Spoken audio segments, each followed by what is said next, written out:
하나님의 말씀입니다. 출애굽기 14장 26절에서 31절. 출애굽기 14장 26절에서 31절 말씀까지 한 절 한 절 교독하겠습니다. 여호와께서 모세에게 이르시되 내 손을 바다 위로 내밀어 물이 애굽 사람들과 그들의 병거들과 마병들 위에 다시 흐르게 하라 하시니, 모세가 그 손을 바다 위로 내밀매 새벽이 되어 바다의 힘이 회복된지라. 애굽 사람들이 물을 거스러 도망하나 여호와께서 애굽 사람들을 바다 가운데 엎으시니 물이 다시 흘러 병거들과 기병들을 덮되 그들의 뒤를 따라 바다에 들어간 바로의 군대를 다 덮으니 하나도 남지 아니하였더라. 그러나 이스라엘 자손은 바다 가운데를 육지로 행하였고 물이 좌우의 벽이 되었더라. 그날에 여호와께서 이같이 이스라엘을 애굽 사람의 손에서 구원하심에 이스라엘이 바닷가에서 애굽 사람들이 죽어 있는 것을 보았더라. 이스라엘이 여호와께서 애굽 사람들에게 행하신 그 큰 능력을 보았으므로 백성이 여호와를 경외하며 여호와와 그의 종 모세를 믿었더라. 아멘. 로마서 6장 6절에서 11절입니다. 로마서 6장 6절에서 11절 말씀까지 한 절 한 절 교독하겠습니다. 우리가 알거니와 우리의 옛사람이 예수와 함께 십자가에 못 박힌 것은 죄의 몸이 죽어 다시는 우리가 죄에게 종노릇하지 아니하려 함이니, 이는 죽은 자 죄에서 벗어나 의롭다 하심을 얻었습니다. 만일 우리가 그리스도와 함께 죽었으면 또한 그와 함께 살 줄을 믿노니, 이는 그리스도께서 죽은 자 가운데서 살아나셨음에 다시 죽지 아니하셨고 사망이 다시 그를 주장하지 못할 줄을 알미로라. 그가 죽으심은 죄에 대하여 단번에 죽으심이요 그가 살아계심은 하나님께 대하여 살아계심이니, 이와 같이 너희도 너희 자신을 죄에 대하여는 죽은 자요 그리스도 예수 안에서 하나님께 대하여는 살아있는 자로 여길지어다. 아멘. 누가복음 9장입니다. 누가복음 9장 23절, 24절. 누가복음 9장 23절, 24절 한 목소리로 합독합니다. 또 무리에게 이르시되 아무든지 나를 따라오려거든 자기를 부인하고 날마다 제 십자가를 지고 나를 따를 것이니라. 누구든지 제 목숨을 구원하고자 하면 잃을 것이요 누구든지 나를 위하여 제 목숨을 잃으면 구원하리라. 아멘. 이 시간에는 할렐루야 성가대 찬양 하나님께 영광 돌립니다. 오늘 함께 예배드리신 모든 성도님들, 현장의 모든 분들과 온라인상의 모든 분들을 주님의 이름으로 환영하고 축복합니다. 우리 앞뒤 옆에 계신 분들하고 인사 나누겠습니다. 잘 오셨습니다. 축복합니다. 웰컴. 우리에게 주신 약속의 말씀 함께 암송하겠습니다. 요한일서 5장 4절 말씀. 무릇 하나님께로부터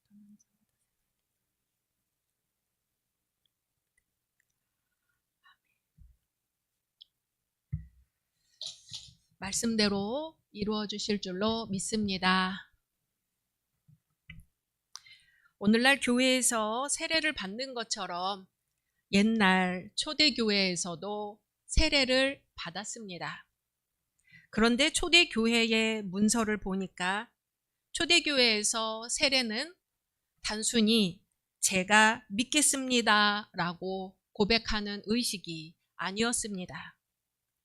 한 사람이 완전히 새로운 삶으로 들어가는 공동체적인 그런 의식이었습니다. 오늘 우리는 세례를 개인의 결단으로 이해하기 쉽지만 초대교회는 그렇게 보지 않았습니다. 그 사람의 믿음과 삶을 공동체가 함께 책임지는 것으로 이해했습니다. 그래서 세례를 받는 사람은 혼자 교회 앞에 서지 않았습니다. 누가 같이 섰을까요? 그 사람을 인도한 사람이 옆에 같이 섰습니다. 인도한 사람은 세례 받으려는 사람의 삶을 아는 사람, 이 사람의 변화를 곁에서 지켜본 사람이어야 했습니다. 3세기 초 교회의 전통을 전하는 사도 전승에는 이런 장면이 나옵니다. 그들을 데려온 사람들이 그들에 대해 증언하게 하라. 그들이 어떻게 살아왔는지, 어려운 이들을 돌보았는지, 선한 삶을 살았는지를 말하게 하라. 이게 무엇을 의미할까요? 세례가 단순히 나는 믿습니다를 고백하는 자리가 아니었다는 것이죠. 내 삶이 주님을 믿으면서 이렇게 달라졌습니다 하고 고백을 하는 자리였던 것입니다. 그리고 그것을 증언하는 사람이 옆에 있었던 것이죠. 초대교회 교부 터툴리안도 세례에 대하여 이렇게 경고합니다. 세례는 가볍게 여길 일이 아니며 세례를 받는 사람뿐 아니라 그를 보증하는 사람도 책임을 져야 한다는 것입니다. 왜 이렇게까지 했을까요? 당시 세례는 그냥 종교 행사가 아니었습니다. 세례를 받는다는 것은 나는 이제 그리스도를 따르겠습니다 라고 세상 앞에서 선언하는 일이었고, 때로는 그 선택 때문에 생명의 위협까지 감수해야 했습니다. 그래서 교회는 아무에게나 쉽게 세례를 주지 않았습니다. 누군가가 그 사람을 알고 함께 살아내고 끝까지 동행할 준비가 되어 있어야 했습니다. 이 모습은 오늘 우리가 읽은 로마서 6장의 말씀과도 연결이 됩니다. 우리는 그리스도와 함께 죽었고 그리스도와 함께 살아났습니다. 그런데 초대교회는 이 말씀을 머리로만 이해하지 않았습니다. 세례의 자리에서 이렇게 선포했습니다. 이 사람은 이제 옛 삶에 대하여 죽었습니다. 이 사람은 이제 그리스도 안에서 새로운 삶을 살아갈 사람입니다. 곁에 있는 사람이 함께 증언하며 공동체가 함께 받아들이는 고백이었습니다. 로마서 6장 6절에서 이 말씀이 아주 분명하게 증거됩니다. 같이 있습니다. 우리가 알거니와 우리의 옛사람이 예수와 함께 십자가에 못 박힌 것은 죄의 몸이 죽어 다시는 우리가 죄에게 종노릇하지 아니하려 함이니. 아멘. 이 말씀은 이제 좀 더 나은 사람이 되었다 정도의 변화가 아닙니다. 옛 삶 자체가 끝났다는 것이죠. 단지 죄를 덜 짓는 사람이 아니라 이전의 삶에 대해서는 이미 죽은 사람이라는 고백입니다. 출애굽기 14장의 홍해 사건을 보면 이스라엘 백성은 애굽의 종살이에서 나와 광야로 나아갑니다. 그런데 그 뒤에서 애굽 군대가 추격해 오지요. 앞에는 홍해가 가로막고 있고 뒤에는 군대가 따라옵니다. 이제는 물러설 수도 없고 앞으로 나아갈 수도 없는 말 그대로 죽음의 자리에 서게 됩니다. 그때 하나님께서 바다를 가르시죠. 그리고 그 바다 한가운데로 길을 여십니다. 백성들은 그 길을 따라 바다를 건너갑니다.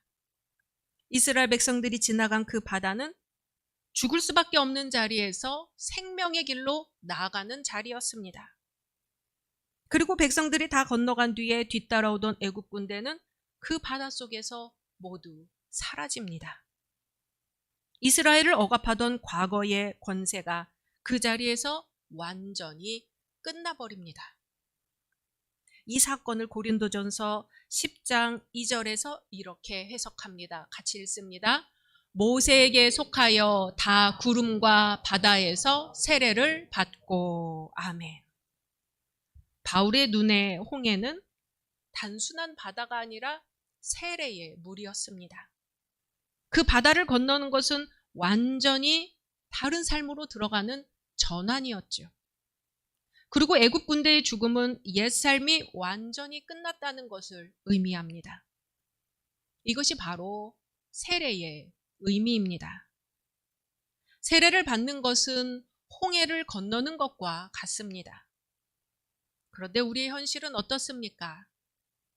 여전히 뒤에서 애굽 군대가 따라오는 것처럼 느껴질 때가 있습니다. 옛 습관이, 죄의 모습이 여전히 우리를 붙잡고 있는 것처럼 보일 때가 있습니다. 그러나 성경은 분명하게 증거합니다. 그 군대는 이미 바닷속에서 끝났다고 말이죠. 그래서 바울은 다시는 우리가 죄에게 종노릇하지 아니하려 함이니라고 고백합니다. 우리가 이미 홍해를 건넌 사람이라면, 옛 삶이 끝나고 새로운 생명으로 살아가는 사람이라면 이제 우리는 어떻게 살아가야 할까요? 누가복음 9장 23절 같이 읽습니다. 또 무리에게 이르시되 아무든지 나를 따라오려거든 자기를 부인하고 날마다 제 십자가를 지고 나를 따를 것이니라. 아멘. 주님은 제자의 삶을 이렇게 말씀하십니다. 자기를 부인하는 삶, 그리고 십자가를 지는 삶입니다. 여기서 자기를 부인한다는 말은 단순히 겸손해지라는 말이 아닙니다. 내가 내 삶의 주인이었던 자리에서 내려오는 것입니다. 내 뜻이 중심이었던 삶에서 벗어나는 것입니다. 바울은 옛사람이 죽었다고 말하고 예수님은 날마다 자기를 부인하라고 말씀하십니다. 우리는 이미 그리스도와 함께 죽은 사람이기 때문에 이제는 날마다 그 죽음을 실제로 살아내는 사람들입니다. 거듭난 삶은 무언가를 더 쌓아가는 삶이 아닙니다. 더 많이 배우고 더 많이 가지는 삶이 아닙니다. 오히려 덜어내는 삶, 내려놓는 삶입니다. 내 뜻을 내려놓고 내 욕심을 내려놓고 내가 중심이었던 자리를 비워내는 삶입니다. 그리고 그 빈자리에 그리스도의 뜻과 사랑이 자리 잡도록 내어드리는 삶입니다. 그래서 예수님은 이어서 이렇게 말씀하십니다. 누가복음 9장 24절 읽습니다. 누구든지 제 목숨을 구원하고자 하면 잃을 것이요 누구든지 나를 위하여 제 목숨을 잃으면 구원하리라. 아멘. 나를 위하여 자기 생명을 잃으면 구원하리라. 우리는 잃어야 얻고 죽어야 삽니다. 붙잡을 때가 아니라 내려놓을 때 비로소 참된 생명이 시작됩니다. 거듭난 삶이란 더 잘 사는 기술을 배우는 것이 아닙니다. 예수 그리스도 안에서 옛사람은 이미 죽은 사람으로 살아가는 용기입니다. 더 많이 가지려는 삶이 아니라 더 깊이 내려놓는 삶. 바로 그 자리에서 하나님께서 주시는 새로운 생명, 참된 자유, 참된 기쁨이 시작됩니다. 여러분 학교 다닐 때 추상화라고 들어보셨나요? 우리는 흔히 추상이라고 하면 막연하고 어려운 것을 떠올립니다. 영어로 추상 abstraction이라는 단어는 라틴어 abstrahere에서 왔습니다. 그 뜻은 끌어내다, 분리하다, 덜어내다, 빼내다의 의미가 있습니다. 다시 말하면 추상이란 무엇을 더하는 것이 아니라 불필요한 것을 덜어내서 본질을 드러내는 것입니다. 이 개념은 현대미술에서 아주 분명하게 드러납니다. 예를 들어 피에트 몬드리안의 그림을 보겠습니다. 많이 보셨죠? 빨강, 파랑, 노랑의 구성입니다. 다음 사진 많이 보셨죠? 저기 동탄에서 우리 교회 오는 쪽으로 오다 보면 큰 공장인지 든 빌딩이 있는데 저 그림 보셨을 거예요. 이 그림을 보면 무슨 생각이 드시나요? 이게 도대체 뭘 그린 건가? 나무도 아니고 사람도 아니고 풍경도 아닙니다. 검은 선 몇 개와 색 면만 있을 뿐이죠. 다음 그림을 볼까요? 몬드리안은 원래 나무를 그리던 화가였습니다. 몬드리안은 어느 날 나무의 가지를 하나씩 단순화하고 곡선을 직선으로 바꾸고 색을 줄여가면서 계속해서 덜어내는 작업을 반복했습니다.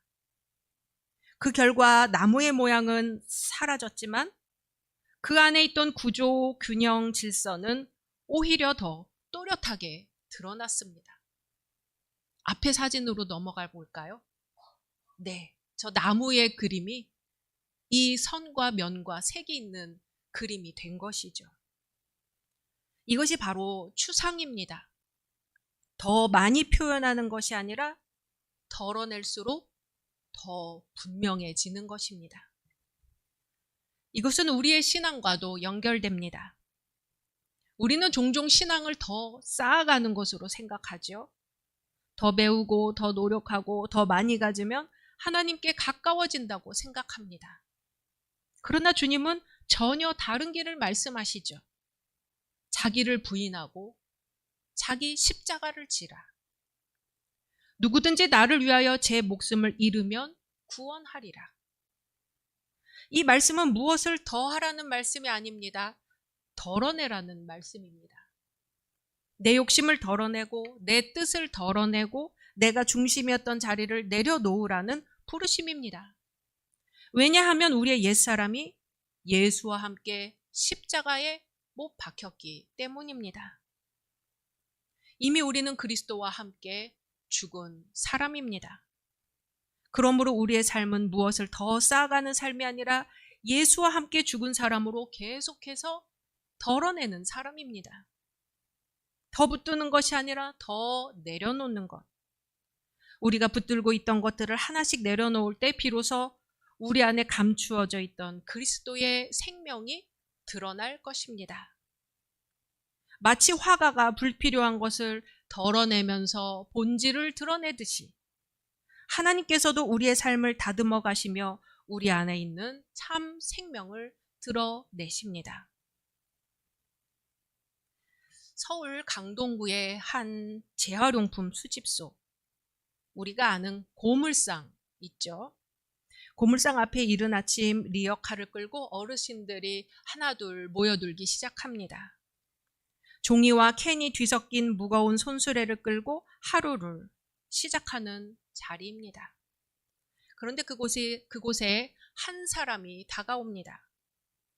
말없이 리어카를 함께 밀어주고 따뜻한 차 한 잔을 건네며 이렇게 묻습니다. 요즘은 어떻게 지내세요? 이분은 징검다리 밥상 공동체의 장순엽 목사님입니다. 그러나 그 자리에서 자신이 목회자라는 것을 드러내지 않습니다. 그저 그 자리에 머물며 어르신들의 곁을 지키는 한 사람으로 살아갑니다. 리어카를 밀어주고 짐을 나르고 짧은 대화를 나누고 따뜻한 차와 과자를 건넵니다. 하루 대부분을 길 위에서 보내며 어르신들을 만납니다. 하루 몇십 명, 일주일이면 200명에 달하는 어르신들을 만납니다. 장순현 목사님이 하는 일은 결코 크지 않습니다. 차 한 잔, 과자 한 봉지, 짧은 안부입니다. 그러나 그 작은 섬김이 누군가에게는 하루를 버틸 힘이 됩니다. 홀로 사는 이들이 하루 종일 누구랑 대화할 일도 없는데 요즘 어떻게 지내시냐고 물어볼 그때에야 비로소 입을 열어 잘 지내고 있습니다 하고 한마디를 하는 것이죠. 하루 2,000원을 벌기 위해 새벽부터 폐지를 모으는 한 어르신은 말합니다. 여기 오면 기분이 좋아집니다. 우리 교단은 사회 선교사 제도가 있어서 해외 선교사뿐 아니라 국내 선교, 그 중에서도 이렇게 국가의 손길이 닿지 않는 이들에게 다가가 사회 선교사로서 사랑을 전하고 있습니다. 우리 교회도 작은 액수지만 사회 선교사님들을 위해 선교비를 조금 후원했습니다. 자신을 드러내지 않아도, 인정받지 않아도, 보상받지 않아도 그저 그 자리에 머물며 누군가의 곁이 되어주는 삶. 장순년 목사님은 20여 년을 일반 교회에 목회를 하다가 하나님이 부르신 곳이 이곳 길 위임을 깨달았다고 합니다. 홀로 사는 어르신들에게 따뜻한 말 한마디 건네는 것을 자신의 사명으로 여기고 있습니다. 내 삶의 중심을 나에게 두지 않고 다른 사람의 아픔과 필요에 내어주는 삶. 누군가는 자신의 삶을 덜어내고 덜어냈더니 이러한 삶이 되었습니다. 사랑하는 열린 성도 여러분, 세례를 통해 우리는 예수 그리스도와 함께 죽고 예수 그리스도와 함께 살았습니다. 되돌아갈 수 없는 홍해를 이미 건넌 사람들입니다. 이제는 날마다 자기를 부인하며 날마다 덜어내는 삶 속에서 예수 그리스도의 사랑이 더욱 드러나기를 소망합니다. 우리 안에 살아계신 그리스도의 생명이 더욱 선명하게 드러나기를 소망합니다. 우리의 삶을 빼고 덜어내고 덜어냈을 때 우리 안에 오직 선명한 십자가 선만이 드러나기를 주님의 이름으로 축원합니다. 주님의 말씀입니다. 아무든지 나를 따라오려거든 자기를 부인하고 날마다 제 십자가를 지고 나를 따를 것이니라. 아멘. 말씀 묵상하며 이 시간 세계 평화와 우리 민족을 위하여, 앞뒤 옆에 성도님들을 위하여, 특별히 환우들을 위하여 소리내어 기도하겠습니다.